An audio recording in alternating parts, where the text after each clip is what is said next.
Hey, welcome back to Wicked Smart Golf, aka Wicked Smart. This is your host, Michael Leonard, and this podcast is committed to helping you play better golf without changing your swing. Today, I am really excited to bring on Dr. Andrea Wieland. She has done a lot in the sports performance world, psychologist, Olympian, founder of Winning System Psychology, and the author of The Confident Performer. Doctor, thanks so much for being here. I'm delighted to be here. I'm excited for this conversation. And, your listeners are really lucky, all the stuff that you've put out. So, yeah, this will be fun.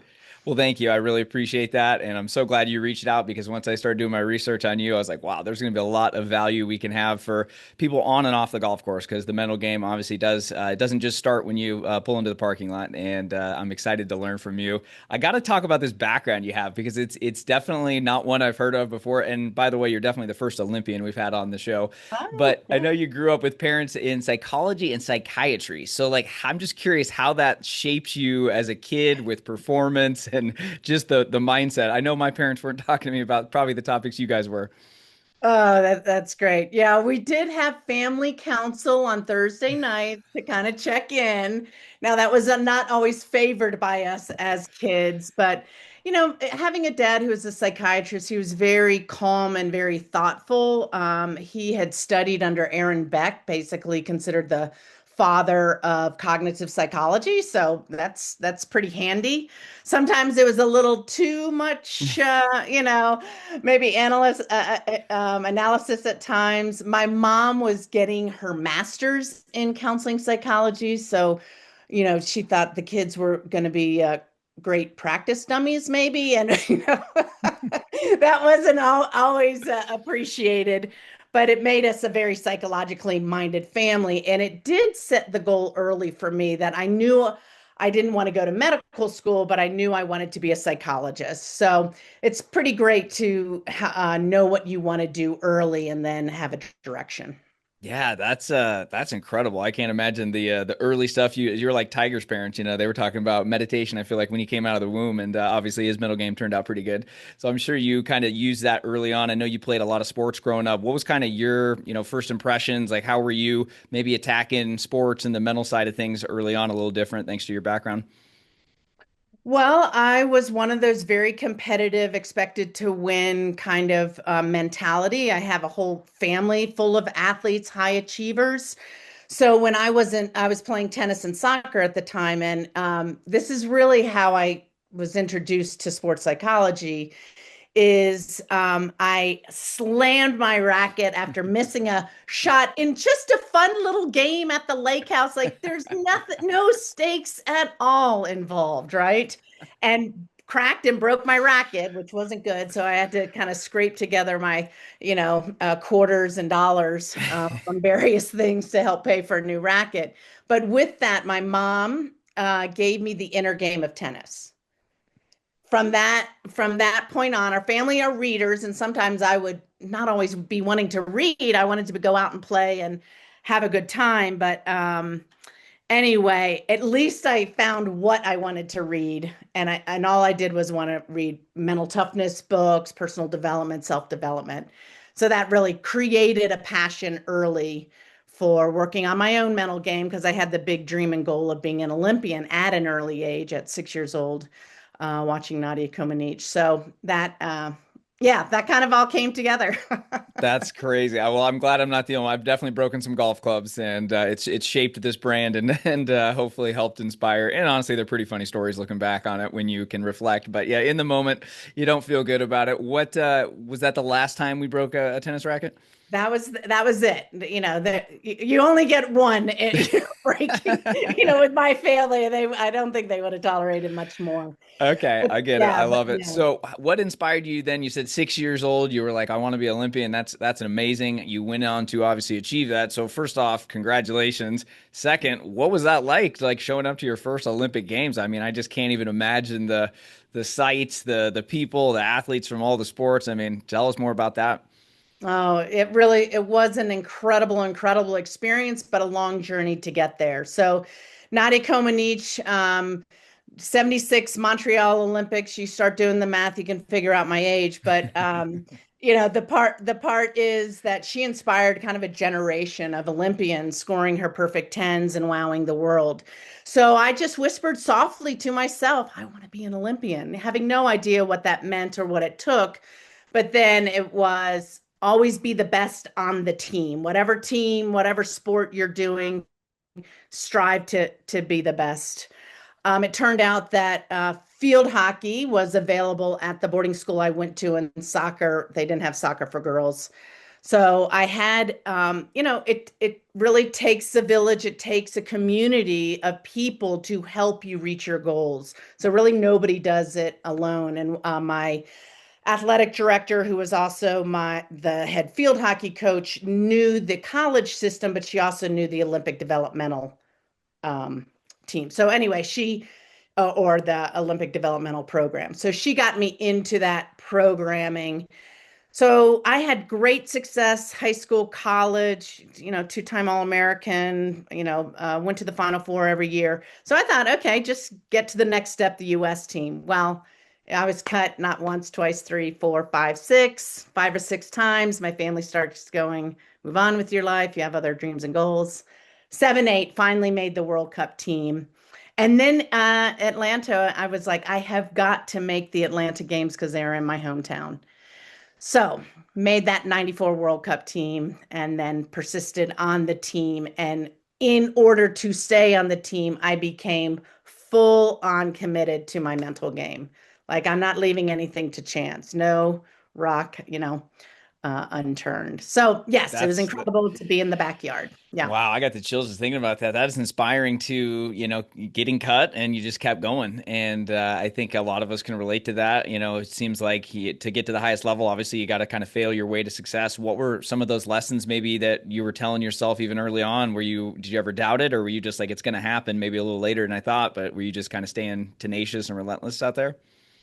Yeah, I would say that I was staying the course. And actually, my friend who introduced me to the podcast, she and I, you keep each other going. Like one person comes in, has a terrible practice, it's not going well. We go and we, kind of complain to each other, and we're like, you cannot quit. So then the next day, it's the next person that comes in. I can't take it anymore, right? So you really do rely on your teammates to keep you going. But and this is one of the things that I really want to help teach people. I call it confidere now. Now that I know what confidere means, which basically is whole or intense trust. And trust to me is the magic sauce. So there was a deep down knowingness that I knew I was good enough to be on the team. It just wasn't quite working out the way I expected it to. So I guess that deep down knowingness kept me going because I wasn't looking around and going, everybody else is so much better than me. So I think that was the thing that kept me going.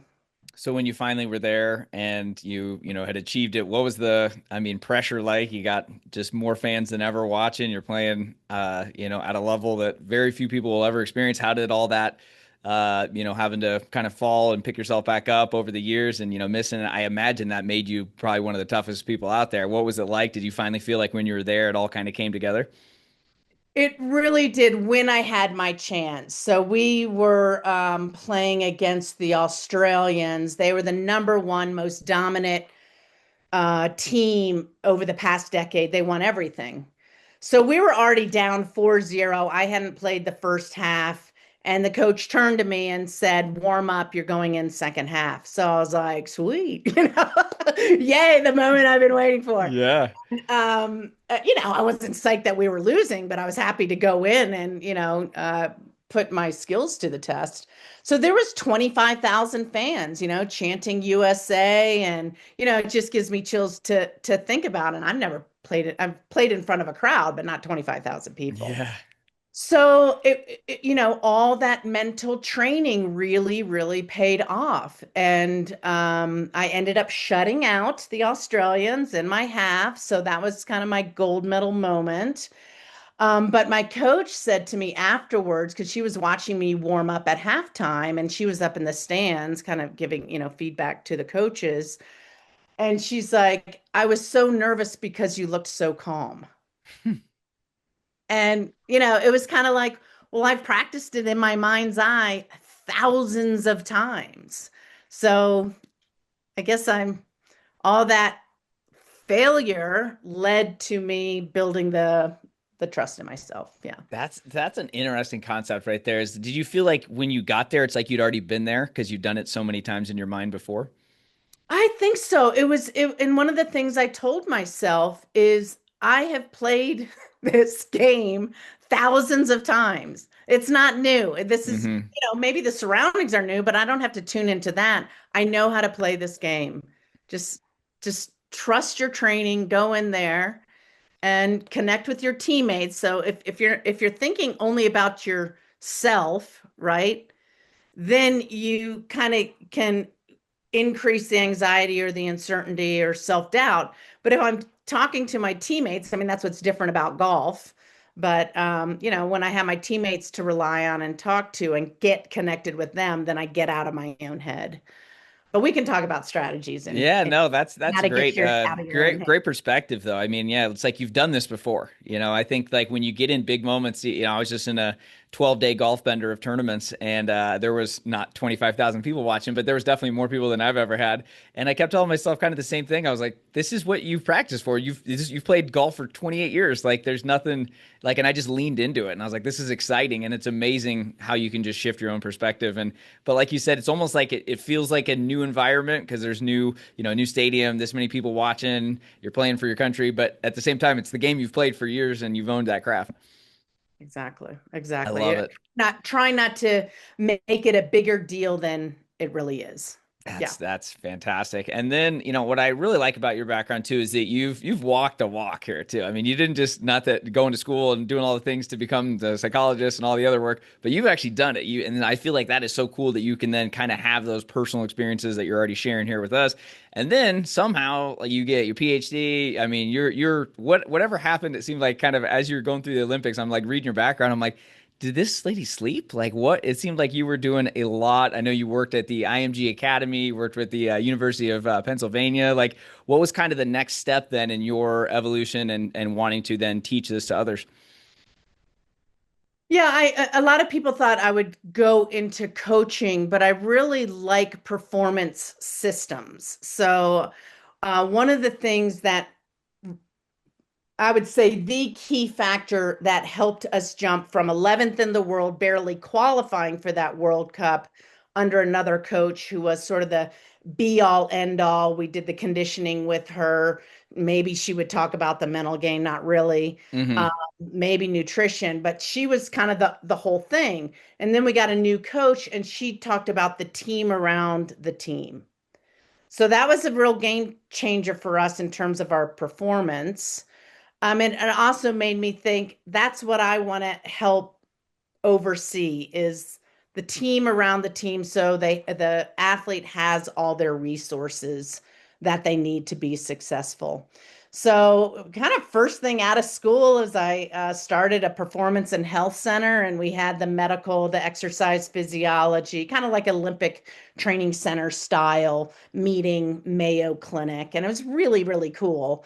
And we got amazing results because everybody was talking the same language, Hmm. relying on the expertise, not trying to be the person, the be all end all with the only source of knowledge and the only voice to the athlete, but everybody working in sync with each other to elevate the performance of the athlete. So that's what interested me. Yeah. Yeah, that's a team sports versus individual sports. I gotta imagine it just has to be a little different sometimes. I know even guys in the PGA Tour, LPGA Tour, they have their own teams now. They got the nutritionist, they got the trainer, they got the psychologist. I mean, they everybody kind of has a team at that higher level. For the amateur golfer that's listening, probably don't have a whole team with us. What are some maybe tips that you would give them to for the systems that you've kind of talked about that you've been able to bring to really high level performers? What are some things maybe the amateur golfers can do to kind of quote unquote build their team or their knowledge so that way they can kind of have it? Because it is sometimes a little lonely out there. It's just you and that golf ball. That's right. That's right. No, I love this question because I do recognize not everyone can afford all the experts around them. So my book, The Confident Performer: Rethinking Mental Performance for Athletes, Coaches, and Parents, really takes that systems approach that the individual can read and understand. So is it okay if I just kind of go through the model? Would Love that it. be Yeah. helpful? Okay.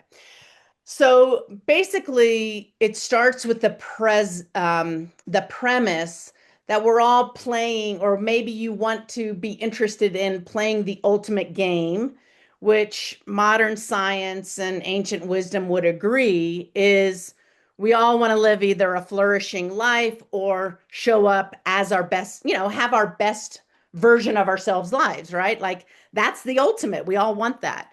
So if we use even golf as the training ground to develop self-mastery, to develop that flourishing self, then the game actually becomes a little different and interesting, right? Like I would never throw my club because that would not be demonstrating self-mastery, right? I'm not breaking my clubs here. And I couldn't even feel that anger rising. And it gives me an opportunity to go, oh, this is an opportunity to practice this whole idea of self-mastery.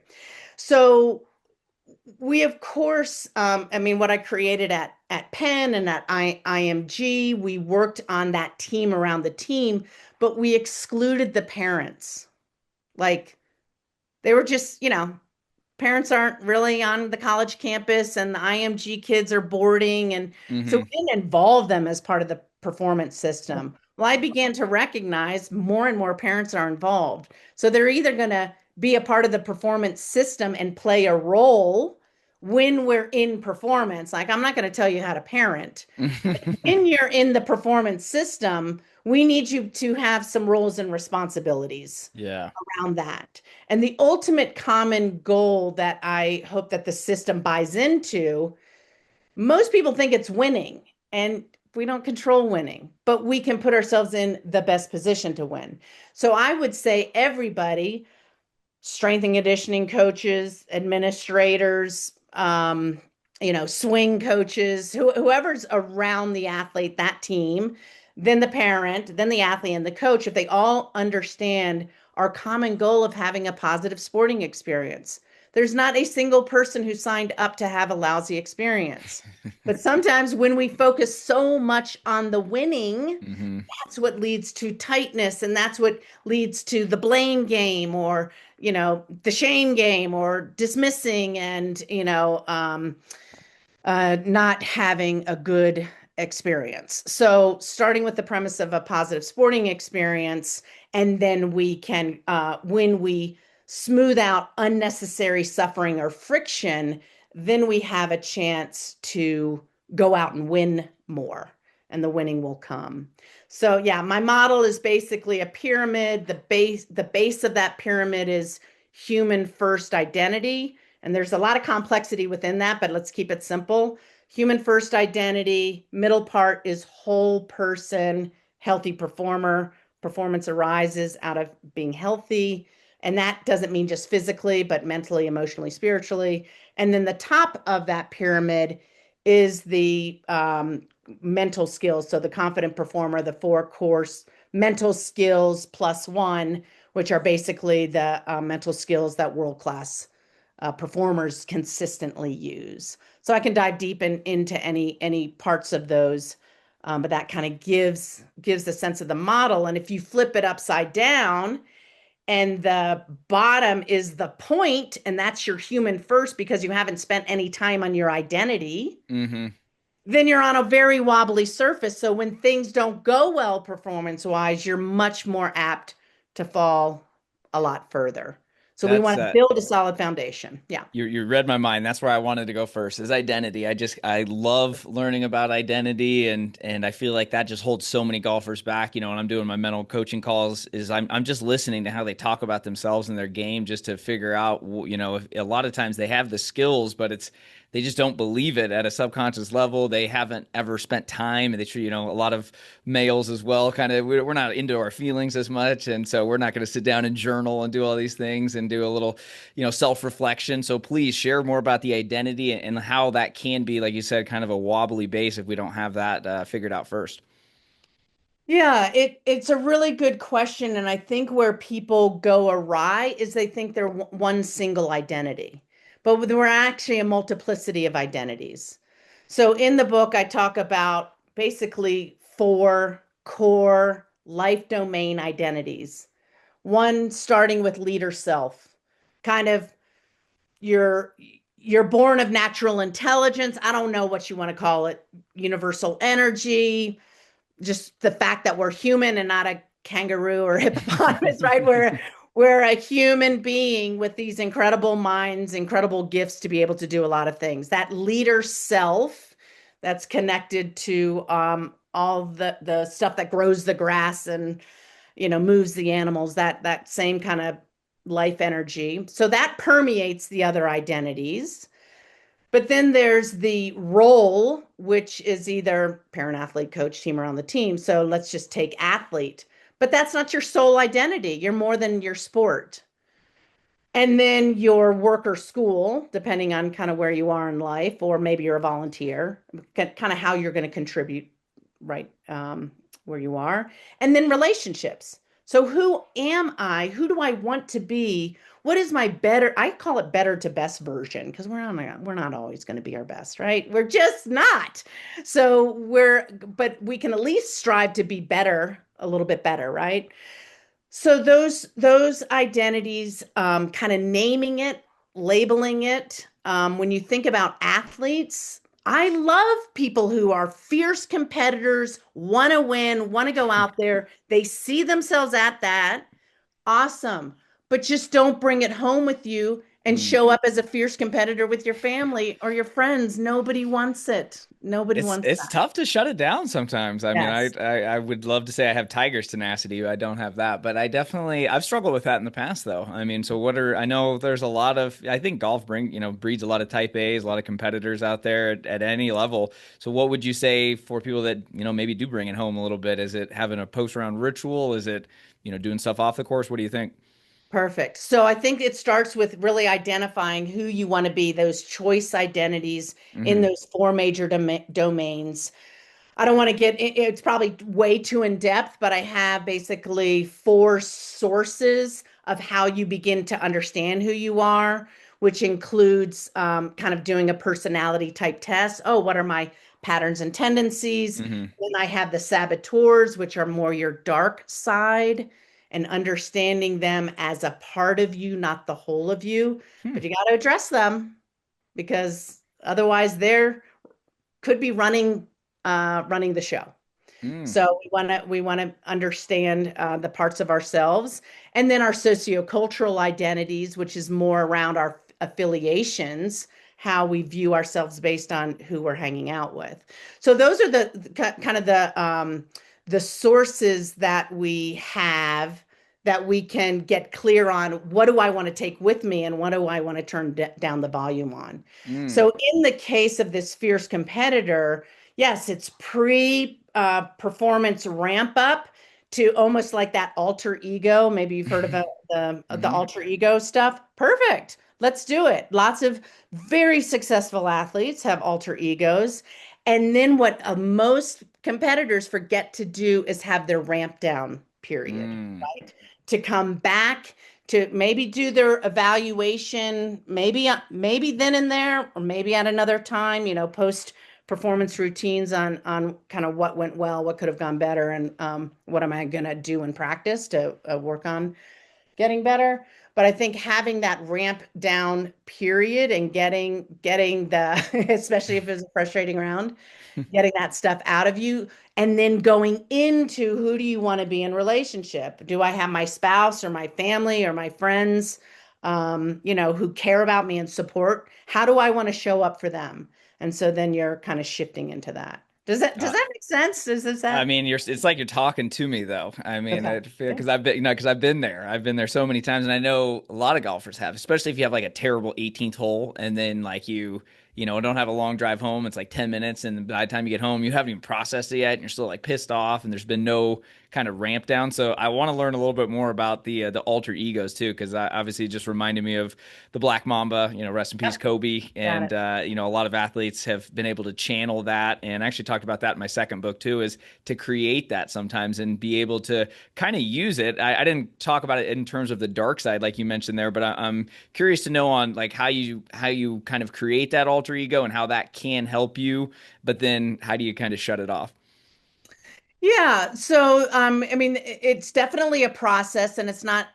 I mean, it maybe can be as easy as a one, two, three, but I do think being more thoughtful about kind of who your heroes are, who are your exemplars, kind of thinking through what are their qualities, their strengths that I want to emanate, right? I like that. Yes, I want to show up as that. Hmm. Or maybe there is a superhero that you've seen on TV or something that you relate to. Now, when I'm playing terrible tennis and I can't serve for garbage, I will just kind of channel in Serena. Like, I'm Serena. What would Serena do? So then it gets me out of myself and my toss being off or whatever, and I think about Serena. So yeah, so there'd be sort of particular either routines or rituals, whatever you want to call it, and maybe there's something symbolic of the alter ego that you have with you that helps you transform into that. And then you're, reminding yourself of the different cues of what would this alter ego do while I'm playing. Hmm. Well, sometimes you just need quiet time between holes, and you don't want to be like a constant 4 to 5 hours of just fully on. Sometimes you Hmm. just need to relax and enjoy the fact that you're on this beautiful course and da da Hmm. da. So, but that takes practice to when to turn it on and when to turn it off, right? So then I think at the end of playing, I call it the well better how. Basically, we use that a lot at IMG. Is you got to remember maybe the 18th hole that's so fresh in your mind, you're actually training your brain in the wrong direction because if blew up on the 18th hole and you had this awesome score and you would have done this and you would have done that, right? Sure. That's the I would have had this score. If you're replaying those over and over in your head, you're training your brain in the wrong direction. You would never go out and practice physically those same shots that you just flubbed. But if you're mentally reviewing them over and over in your head, that's mental rehearsal of the wrong thing. Makes Hmm. sense. So we want to remember the good stuff, record them in our brains, and then we want to do what I call corrective imagery is see the thing that you wish the way the ball you wish had gone, the Hmm. shot the way you wish you had shot it, and you train your brain on what you want, not on what you don't want. Love it. I love And that. then you can be more at peace because you're not bringing that garbage home with you. Hmm. Yeah. Yeah. Garbage. That is absolute mental garbage. That is exactly the right term for it. And I feel like if you go to a clubhouse too after the round, what do you hear? Everybody bitching, just complaining about all their bad shots. And I'm the exact opposite. When I run into a buddy after the tournament round, I'm like, oh, I birdied this hole. I made this 20-footer, a great par save. Like, I don't even talk about those negative ones. I'll do a little quick self-reflection to learn if it was, hey, was it my old technique coming in? Was it, lack of routine, whatever it was? But I am just leaning into that. And I just stress out with everyone. And it's amazing how many people just sabotage themselves. And they almost think it's like they're kind of like being like I used to do it in high school. I remember like our car rides home, we'd be like, "Oh man, I hit that out of bounds," and you're 17 years old and you're all just kind of laughing about it. But the thing is, I feel like people do that for their whole lives, and like you said, it's like negative mental imagery that they're planting in there. So focus on the positive to kind of close out that loop. Yeah, and make sure you do the corrective so you can Hmm. let it go so you're not replaying it in your So mind's for eye let's the just ball. make sure I understand that. Yep. So let's say you pumped one out of bounds on the 18th hole. So and then you made, then you hit a good one, or say you still made double though. So are you saying like after the round you're going back to that shot and replaying it and imagining it was like the second one, like right down the middle of the fairway? Is that what you're trying to create a new picture? Yeah, so you're not emotionally attached to that negativity and playing over the wrong shot in your mind's eye. Okay. Go correct it. Mm-hmm. Use your imagery to correct it, feel it, in have the positive connection with it. So Mm-hmm. it's like when coaches rewind the video and go, see what you did wrong there, see what you did wrong there, see what you did wrong there. Well, well, we're going the wrong way, coach. Right. To show them the things that they did well. That doesn't mean we're ignoring and pretending as if we got to work on the game to improve. Mm-hmm. But we want to train. We don't want to be so emotionally attached to it. Mm-hmm. So when you're on the course, one of the things that you know golfers could consider doing, they hit a beautiful shot. They have a little mini celebration. The brain loves dopamine. They say that's like me. Yes, Mm-hmm. but they don't over celebrate because a great shot can be just as distracting as a terrible shot, Mm-hmm. right?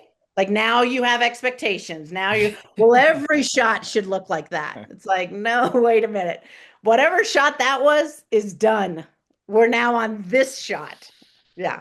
And Yeah, so, no, yeah, I'm just laughing because I've been there, and yeah, you're celebrating. It's like if you hit a great putt and then all of a sudden you gotta hit that next tee shot and you're still too amped up sometimes or not really focusing. It's just funny how we have to play these games, and it's just us and our mind out there. There's usually we don't have a caddy with us at this level, so it's just kind of having to figure that out. One thing that I get a lot from players and listeners is they're just really hard on themselves. Kind of like you mentioned a little bit earlier.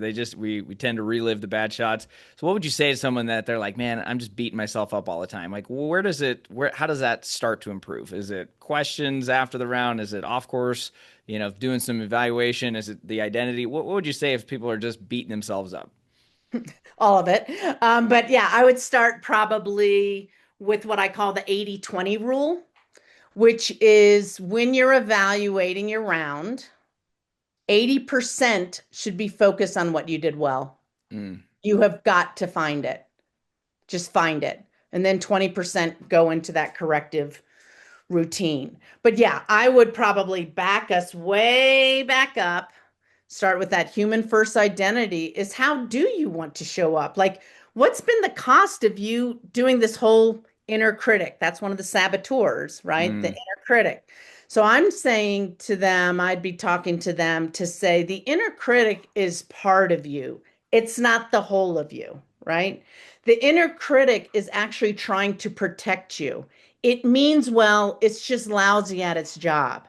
The inner critic was probably formed somewhere in childhood where you mm-hmm, heard other people in the family maybe being critical of you or themselves. And so you've just kind of modeled that way because that's what you thought you're supposed to do. Like, don't be arrogant. Nobody likes anybody who's arrogant. So, you know, I don't know what the situations are, but we yeah. would start exploring that and really try to understand what may be the beliefs underneath it so we can talk to the part and say, what are you afraid of would happen if you didn't show up criticizing me? Oh, well, people would start criticizing you because you're getting so good. And then I don't know whether you could handle that or we don't want anybody arrogant. Nobody likes anybody arrogant, like whatever those operating beliefs are. So, yeah, there's just it's a lot of fun when people can relax to say that part of me is actually trying to protect me. Mm-hmm. It's just not good at its job. And some of that comes from internal family systems model, Dr. Richard Schwartz. So if people want to learn a little bit more about that. Yeah. Now, do you think this changed then? Let's say you're 45 and you've always, done these things we're talking about. You've always been a harsh critic, or maybe you've always gotten angry. Do you feel like people still can change? Is it a conscious level? Is this a subconscious, like a NLP stuff, hypnosis? Like, where do you feel like you see people really be able to change something that has been like a lifelong habit? It takes work to do that, you know. It takes that awareness that I'm doing that thing to myself again. Hmm. Like, is what I'm thinking helping me or hurting me? You know, is it putting me in a better mood? You know, Probably not. right? Right? Probably not. Is it impacting people around me? Likely. So you got to make a decision. And David Bear has some really nice stuff around beliefs and decisions, and then what's the opposite, and then what's the evidence for it. So, whenever you're walking around and you're uncomfortable, you feel tension, your jaw is tense, your eyebrows are furrowed, your shoulders are up by your ears, and you're blaming everything around you, like the traffic or the way that person cut you off, or you're angry at the boss, or that was, that person came along and they interrupted my practice session, whatever you're getting all stirred up about, then you kind of say, what are the thoughts that I'm thinking? So Hmm. what am I telling myself about this? And then what if the opposite was true? The person was in a hurry, they're not out to get me. The the person who interrupted my practice is just trying to connect. And then what's the evidence for that new belief that's actually making you feel better? But that's an iteration. It's just like, if you're changing your grip, it's uncomfortable at first, Hmm. but the consistency and the discipline and the diligence to stay with it, you start to have evidence that actually I'm feeling more relaxed. My game's improving. People enjoy playing with me, whatever Hmm. it might be. Yeah. Does that, Yeah, it sounds like awareness was the big thing I heard there. It's just it all starts there. it always does. If you're not aware, your beliefs or your blended parts are running the show. You're not running the Hmm. show. So that's why the whole game starts with self-mastery. And it's really a deep dive into it. Not Hmm. everyone's going to want to do it, right? Right. Everyone's Yeah. going to want to do the work. I had to chuckle because you said David Bear, right? Yeah. Yeah, I just watched a video of his yesterday. I followed him like a long time ago when I first got into personal development, but I don't know why I hadn't seen him. And I've been listening to a lot of Neville Goddard, and I saw a Mhm. video he did with talking about his principles, and I just watched it yesterday, and I couldn't believe how good it was. It felt like it was like speaking directly to me. So always kind of funny how you hear that kind of come up. But yeah, he was talking a lot about just the inner self and just how important that is. So hopefully people are hearing this and they're ready to put in the work if they are ready to change and understanding it's like changing your golf swing. It's not going to happen overnight. It is going to be tough. There are going to be ups and downs, but with the right attitude, the right coaches, the right mindset, you can do it, but you got to kind of go into it knowing this isn't going to be an overnight fix. Yeah, and you'll have to think about your why. Like why do you want to do it? And it has to be important enough to stay consistent to Mhm. change. And I think if you're finding that, I'm interested in you as a person in those four major domains. How are you showing up? And at this point in history, our planet and humanity needs a all of us to be our best forces for good. We just do. So I'm hoping that people take on this challenge like, you know what? I want to live the best version of myself for my lifetime. I want to be at the end of my life being proud of how I helped other people and showed up in difficult situations and achieved some of my wildly important goals and did some hard things that I didn't think I was going to be able to do it, and I did it, and I then helped other people along the way. I don't think there's a person at the end of their life who wants to look back and go, wow, I wish I could have, should have, did it. Mhm. So that's kind of the remember death, the memento mori of the Stoic philosophers is remember we all are going to die. So, how do we want to show up? I think Mhm. it's an important question to ask yourself. Gosh, love that. I could talk with you all day. That's a really really good concept, and people tend to just be in the now, and it's like we gotta, like you said, kind of go to the future sometimes and think back. So you talked about goals a little bit too. I'm always curious how high performers and coaches like you recommend setting goals. Obviously, we got the new year coming up in a few months. That's when everyone tends to do it, but you can set a goal tomorrow. But what are some maybe things that you recommend from your wicked smart perspective as an athlete and a coach to help people actually achieve more of their goals? Because like you said, I know a lot of people are listening. They're like, you know what? I do want to be better. Maybe it's in golf and life, but it's like you can set goals, and if you're not making any progress, you're not hitting them, it's super frustrating. So anything that you found with these high performers you've worked with that can maybe help people not sabotage themselves and actually achieve more of those goals? Sure. Well, self-mastery basically means that you're always bettering yourself. It's really that internal drive, and the goal becomes how often am I showing up as that better to best version of myself. But that doesn't mean we don't have wildly important actual outcome goals that we want to achieve. So I think yes, we want to know what those outcome goals are, and then we get into kind of performance goals, and then we get into process goals. Now, the better you are, you would think it would be more focused on the winning of the tournament. That's a given. You're a pro. We, of course, you're going to want to win the tournament, but your emphasis is going to be what I call the 90-10. 90% of what you're focusing on is your consistency of your process. 10% is, am I directionally correct? Mm, Am I getting, am I moving in the right direction? So I don't know if you know Lenny Basham. I don't. You know that name? Yeah. So he has a great story about, he was a two-time Olympic medalist in rifle. So great shooter. So very similar to golf in that way. But basically, a pro golfer came to him. He was not winning the tournaments he probably should have been winning. So he got 100% committed to the process. All he cared about was the process. And it took him months to get really locked in to understand how do you do 100% of the time, only worry about your process. Well, he starts getting the results, and he's getting closer to winning. He's finally on the 18th hole. The crowd's kind of going wild. He's not even thinking about that. He has a 3-foot putt. He makes it. The crowd goes bananas. His wife runs out to him. He looks up and he goes, "Did I win?" So he didn't know what his score was. He didn't know where he was in relationship to everybody else. And sometimes we have to go to that extreme Mm-hmm.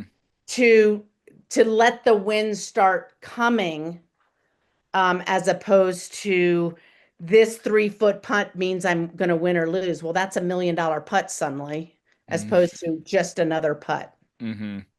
So anyway, I really like that story. So it's not an either or, it's a both and. What are your outcome goals? Where am I in relationship? That's performance, right? Like, Mm-hmm. can I hit this one single shot 80-90% of the time, right? Can I be consistent in that? Or otherwise, why am I setting this this bananas goal? Like, Yeah. that's Yeah. way Sometimes too people far set out. too big of goals that they're not willing to put in the work to kind of fill that gap. Yeah. And then being clear on those little mini goals. And I'm big on, so I told you that that's like me, celebrate, dopamine hit, brain Mm-hmm. loves that, reinforce what you want, have that emotional connection to it, not over celebrating, but not under celebrating either. Yeah. And then when you make the mistake, it's needs work. That's it. We're not going Mm-hmm. into the inner critic. Inner critic doesn't get to take over. That's the self mastery, Mm-hmm. is you don't allow that. And you get to practice that in other zones besides the golf course. So the more when something does something, you read something, somebody says something that you do not like, check in with your internal reaction to that. Is that reaction helping you? Or, that's an opportunity to practice. Is it helping you, or is it getting in the way? I love it. Yeah, I had Dr. Michael Lardon on who talked a lot about routines a couple months ago. So when you were talking about the process for golf, are you talking specifically about those routines just being so dialed in? Because one of the things I've mentioned on the show a couple times, my best rounds, I had no idea where I was at in relation to par. And people are like, "There's just no way. There's just no way." And I'm like, "I'm not just like lying to like sell you something. Like this is literally how it is. You're just so immersed in the moment." So is that kind of just to clarify, you're talking about just being so engaged in that present moment in that process, just kind of let the results take care of themselves? Yeah, I will say that I'm not a person that's going to be like chase flow, chase flow. I will say I played 12 years on the US team. I had flow experiences in college in on US, but they're kind of few and far between. But that doesn't mean Hmm. I didn't play great. Right. Yeah, there's kind of But different levels to it, right? yeah, I mean, there was sometimes I would show up and did some things that I had fantasized about in my mental rehearsal, but I'd Hmm. never physically done. Hmm. So that, feels like, yes, I was in flow state, but if you're thinking I'm in flow state, now you're out of flow state. Oh, got it. That's Right, right. that's the irony of it. Yes. Yeah. Okay. This is great. One Yeah. question I had for you too, just from a performance standpoint, is someone that's maybe going through a slump. I went through a nasty one last year. Thank God it came back and better than ever. But I mean, it was some down times for me there, and I know people are going through that sometimes. Maybe it's burnout, maybe a slump. Where do you start? Is it taking a break? Is it hiring a coach? Like, what's kind of the steps you would say if someone is kind of down in the dumps with their golf game? Yeah, I would probably recommend a little bit of a mini vacation from it and make sure whenever you are going out, even if it's the smallest thing that you're working on, to make it fun again. Hmm. You will not play well if you're miserable, right? You just won't. So we got to step away a little bit. And even if it's 5 minutes of joy, doing a little bit of putting, and then you leave having enjoyed the sunshine on your back, the beauty around you, your buddies, clocking it at the range, great. Then just leave it. Hmm. Have some successful build on. Now, next time, maybe I have 8 minutes and then 10 minutes and get the joy back because that'll be the kind of the freedom and the flow, if you will, to have it come back a little bit naturally. Because I think the more we try and effort and try and, start overthinking everything, and now I can't play the game at all. And this is just, you know, um, it's just so not fun that Hmm. you probably need to take a little breakaway.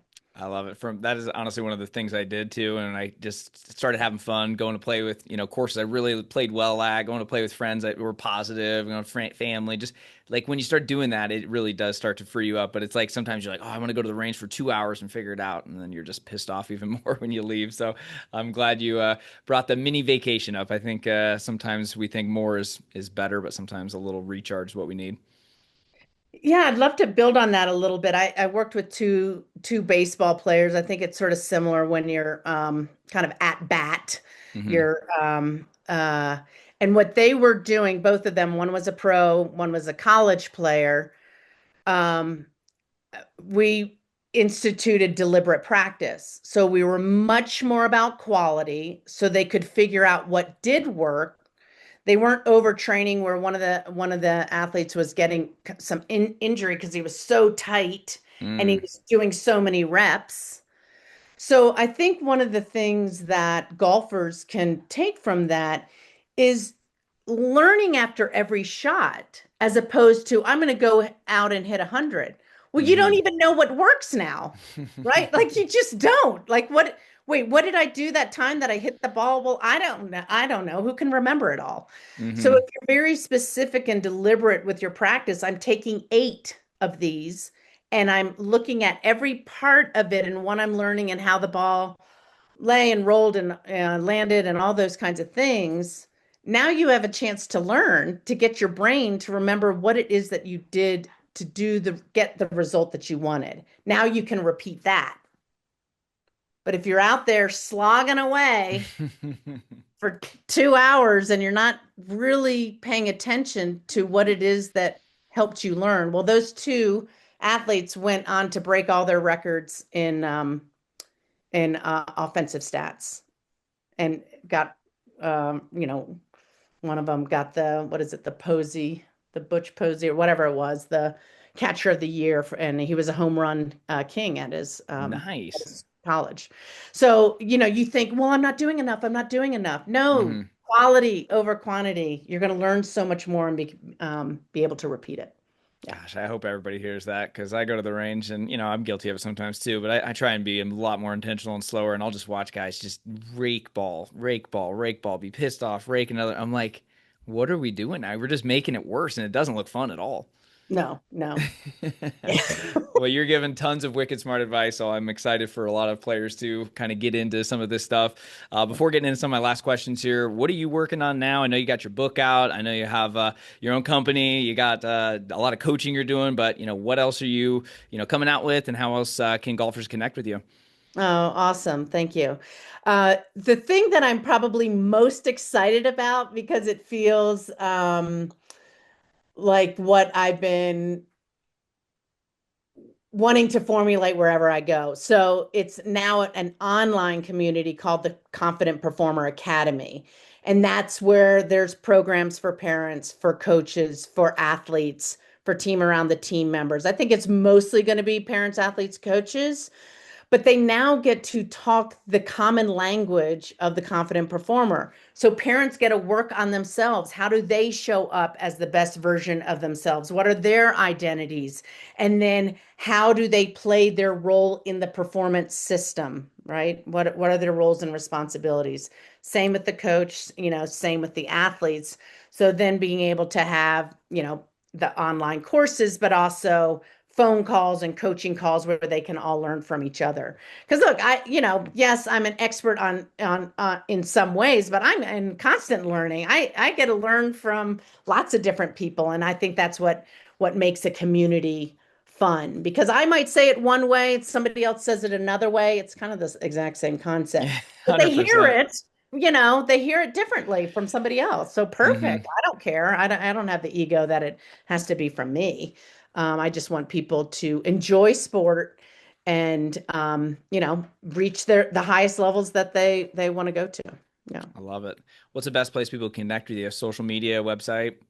Yeah, I'm on LinkedIn, so I think it's A Wieland PhD as the LinkedIn, but probably Dr. Andrea Wieland, which is WIELAND.com, is probably the fastest way you can. But yeah, I would love to hear any feedback or other questions that people had, and see if I can be more clear on my answers or expand on anything. This has been a lot No, of fun. it's been fantastic. I mean, there's just so much good stuff I'm taking away from my own game, so I appreciate you being here. For the last one, I want to know if you could give golfers one exercise to build some confidence before the next round, what would you say it is?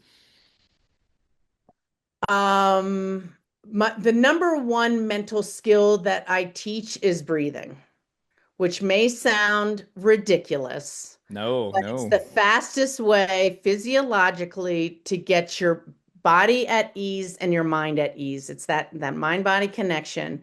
So there's different types of breathing for different situations.